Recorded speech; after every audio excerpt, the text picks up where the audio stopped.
We're going to continue on talking about some more spending habits that are keeping you broke. It screams that you're broke. Daily coffee at Starbucks or at any coffee place. I just bought coffee this morning. I allot myself one coffee a week or sometimes one every 2 weeks. It depends. But my coffee this morning cost $6 and it's not even the frou-frou stuff. It was a basic venti cappuccino that cost that much. You want to be able to think about that. The next thing is fast fashions. If you're looking to save money, think about what you're buying, the benefits of the environment that you're doing, the clothes that you want. You don't want to be on the spurt looking at things to buy because it's going to cost more when you're doing that. The next thing is subscriptions.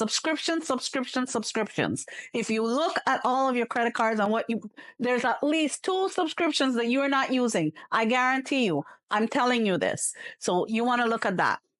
The other thing is, again, impulse buying. You always want to put something. I put something in my cart. I wait at least 24 hours. Sometimes a day, sometimes 2 days, sometimes 3 days. You want to do that. The one thing that I do not personally buy, the next thing that I don't personally buy, extended warranties. I'm always having issues with extended warranties. By the 8th year of the fridge and I need an extended warranty, half of the things is not covered on the extended warranty. And then that time value of money, the $2,000 that I spent on that, I could have invested it in the stock market and be able to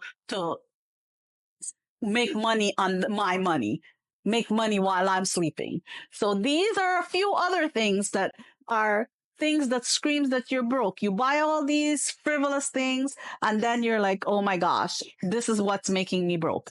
Again, I would like for you guys to let me know some of your habits that you think is keeping you broke and we can find financial freedom together.